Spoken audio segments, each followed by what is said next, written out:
Assalamualaikum warahmatullahi wabarakatuh. Kita bertemu kembali dalam materi IPA ya. Pada kesempatan ini Bapak ingin membahas tentang perkembangbiakan tumbuhan lumut ya. Nah, sebenarnya setelah kita mempelajari tanaman ini sebenarnya untuk apa kan gitu ya. Ya, ini biasanya banyak dipakai untuk hiasan. Ini sebagai contoh nih ya, lumut yang ada di hutan-hutan gitu ya. Ini rumput kan bagus ini kan untuk diambil terus untuk tanaman gini kan bagus ini ya. Ini contohnya. Nah, mana manfaatnya itu apa lah? Ini biasanya ditanam dengan tanaman bonsai. Nah, ini ada kasih lumut nih, lebih menarik gitu ya. Boleh kalau kalian ingin berusaha, ada usaha ini silahkan. Jadi tanaman lumut dapat kita manfaatkan secara ekonomis ya, baik untuk hiasan atau untuk pupuk juga bisa. Oleh karena itu, mari kita pelajari tentang kehidupan lumutnya. Ya, nah, yang pertama adalah ciri-ciri lumut adalah tumbuh di bebatuan yang lembab dan dalam air yang biasanya air dangkal. Kalau air dalam nggak ada tuh di dalam lumut. Di dalam air yang dalam itu nggak ada lumut. Pada individu lumut memiliki antheridium seperti tanaman paku tadi ya. Paku tadi juga punya antheridium, juga archegonium atau ovum. Tumbuhan sederhana tidak memiliki akar, batang, dan daun sejati. Itu ya, tidak memiliki. Jadi itu maksudnya daun, akar, batang itu masih semu ya. Bentuknya semu. Macam-macam lumut ya, lumut hati, lumut tanduk, lumut daun ya. Ini Bapak baca aja nih, Bapak ringkas. Nah, ini perkembangbiakan lumut ada dua, yaitu perkembangan biakan secara generatif seperti paku juga tadi. Fertilisasi terjadi pada dengan bantuan air biasanya ya. Ini yang ada di dalam air dangkal ya. Terus di sini Bu akan membentuk apa namanya protonema ini ya. Kalau tadi sporosit ya, kalau sekarang protonema. Nanti kamu bisa baca lebih lanjut lagi bagaimana nanti prosesnya ada di denahnya nanti di belakang. Yang kedua perkembangan vegetatif yaitu dengan kuncup atau geme ya.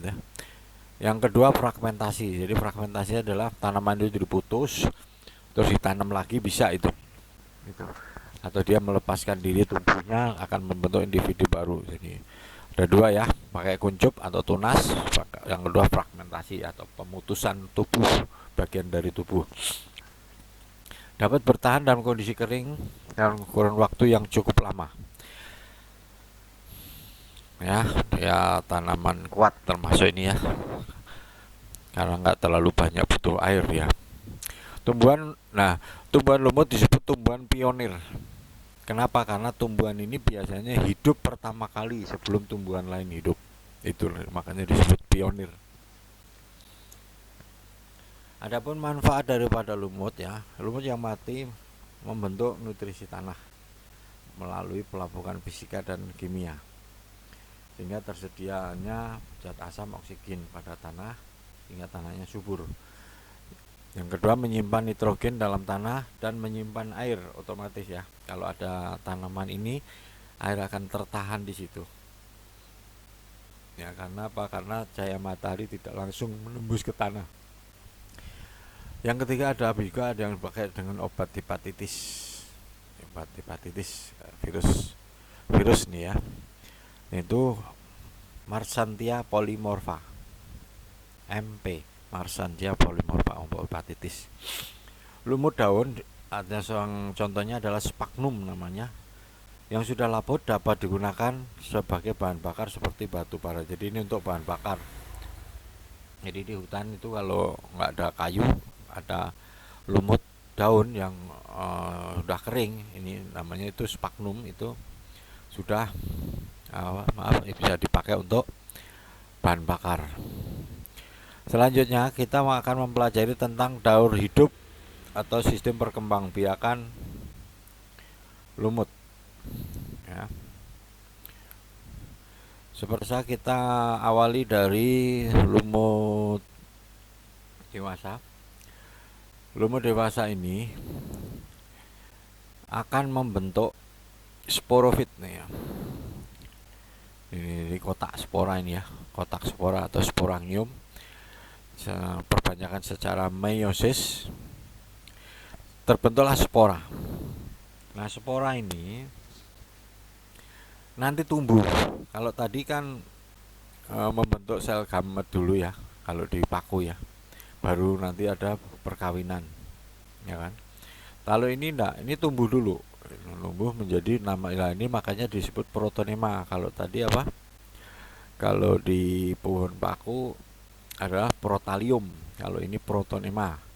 Setelah dia tumbuh, nah di dalam satu tumbuhan ini terbentuk namanya antheridium yang menghasilkan sperma.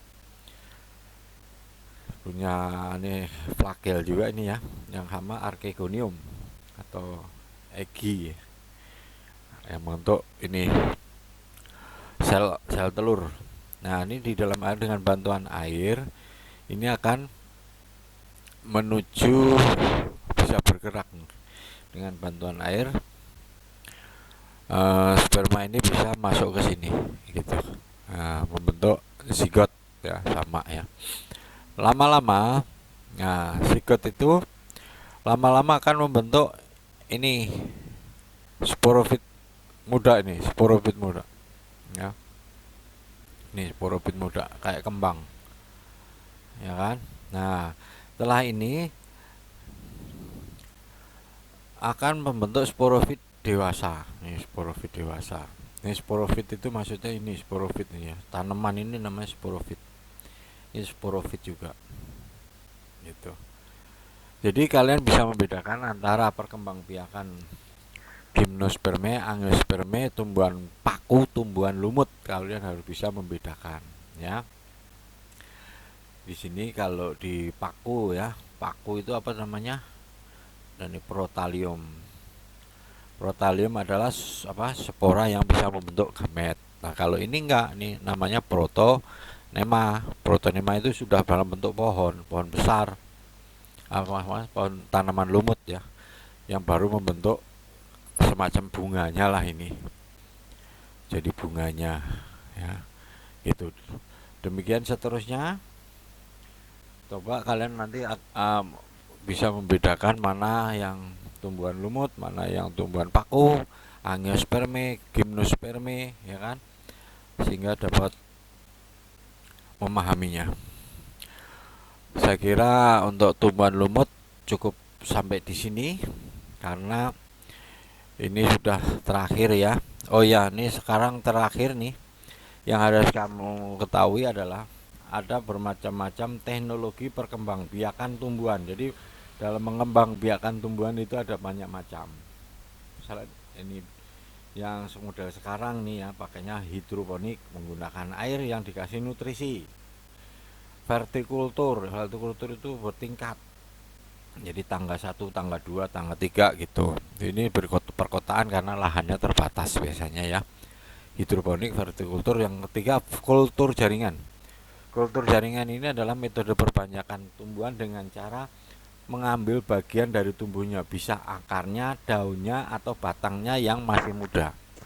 Itu lebih cepat karena dia mengandung apa yang disebut meristem. Jadi bahkan sel meristem untuk bisa mengembangbiakannya. Ya. Meristem saya tulis di sini ya. Bagian tumbuh yang ini namanya bagian meristem. Nah, inilah salah. Jadi 3 macam diantaranya tolong dihafalkan. Demikian ya pelajaran materi ini untuk tumbuhan cukup sampai di sini.